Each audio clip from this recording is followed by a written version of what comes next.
اسی زمانے میں پہاڑوں اور جنگلوں کے درمیان ایک شاندار مگر خاموش سلطنت آباد تھی۔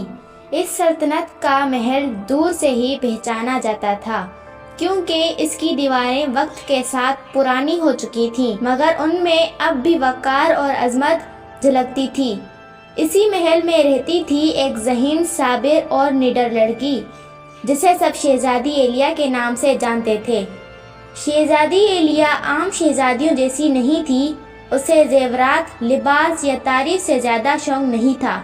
اسے پرانی کتابیں، بند دروازے اور ان کہیں باتیں اپنی طرف کھینچتی تھی۔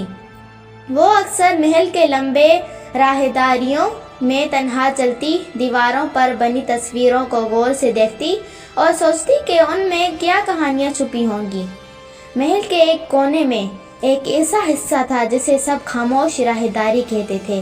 اس راہداری کے آخر میں ایک کمرہ تھا جس کا دروازہ برسوں سے بند تھا۔ بزرگ خادموں کا کہنا تھا کہ اس کمرے میں ایک ایسا تالا رکھا ہے جو عام نہیں بلکہ آزمائش کا نشان ہے۔ ایک شام جب آسمان پر بادل چھائے ہوئے تھے اور ہوا میں عجیب سی سنسناہٹ تھی، شہزادی ایلیا کو دل میں بے چینی محسوس ہوئی۔ اسے لگا جیسے کوئی اسے بلا رہا ہو۔ وہ آہستہ آہستہ خاموش راہداری کی طرف چل پڑی۔ ہر قدم کے ساتھ روشنی کم ہوتی گئی مگر اس کا حوصلہ مضبوط ہوتا گیا۔ آخر کار وہ اس بند کمرے کے سامنے کھڑی تھی۔ اس نے دروازہ کھولا تو چرچراہٹ کی آواز پورے کمرے میں گونج گئی۔ کمرے کے درمیان ایک پرانی لکڑی کی میز تھی اور اس میز پر رکھا تھا ایک سنہری تالا۔ وہ تالا ہلکی ہلکی روشنی بکھیر رہا تھا جیسے سانس لے رہا ہو۔ شہزادی ایلیا نے کبھی ایسا تالا نہیں دیکھا تھا۔ اس پر کوئی چابی کا نشان نہیں تھا، نہ کوئی زنجیر، صرف پیچیدہ نقش و نگار۔ جیسے ہی ایلیا نے تالے کے قریب قدم رکھا، کمرے کے دیواروں پر سائے حرکت کرنے لگے۔ ہوا سرد ہو گئی اور ایک بھاری آواز گونجی، ہر دیکھنے والا سمجھنے والا نہیں ہوتا۔ شہزادی ایلیا کے دل کی دھڑکن تیز ہو گئی مگر وہ پیچھے نہیں ہٹی۔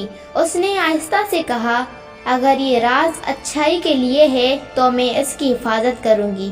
اچانک تالا تیز روشنی سے چمکا، کمرہ روشنی سے بھر گیا اور دیواروں پر بنے سائے غائب ہو گئے۔ اس لمحے ایلیا کو اپنی آنکھوں کے سامنے پرانے مناظر نظر آنے لگے۔ اس نے دیکھا کہ کیسے لالچ، غرور اور طاقت کی خواہش نے پہلے لوگوں کو برباد کر دیا تھا۔ اسے احساس ہوا کہ یہ تالا کسی خزانے کو نہیں بلکہ انسان کے دل کو پرکھنے کے لیے بنایا گیا ہے۔ تالے سے ایک نرم آواز بھری، جو صبر کرے وہی محفوظ رہے، جو لالچ کرے وہی کھو دے۔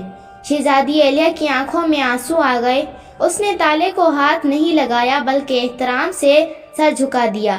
وہ سمجھ چکی تھی کہ کچھ دروازے کھلنے کے لیے نہیں بلکہ انسان کو روکنے کے لیے ہوتے ہیں۔ روشنی آہستہ آہستہ مدھم ہو گئی، کمرہ پھر سے خاموش ہو گیا۔ تالا اپنی جگہ پر سکون پڑا تھا، جیسے مطمئن ہو۔ شہزادی ایلیا نے ایک گہری سانس لی اور کمرے سے باہر آ گئی۔ جب وہ راہداری سے گزری تو اسے لگا جیسے محل بھی اس کے فیصلے پر خوش ہے۔ اس رات کے بعد شہزادی ایلیا میں ایک نیا سکون آ گیا۔ وہ جان گئی تھی کہ اصل طاقت کسی تالے کو کھولنے میں نہیں بلکہ خود پر قابو رکھنے میں ہے۔ آج بھی وہ سنہری تالا اس کمرے میں رکھا ہے۔ وہ خاموش ہے مگر زندہ ہے۔ وہ ہر اس دل کا انتظار کرتا ہے جو طاقت نہیں بلکہ سچائی کی تلاش میں ہے۔ سبق: ہر راز کھولنا بہادری نہیں، کبھی رک جانا ہی اصل عقل ہوتی ہے۔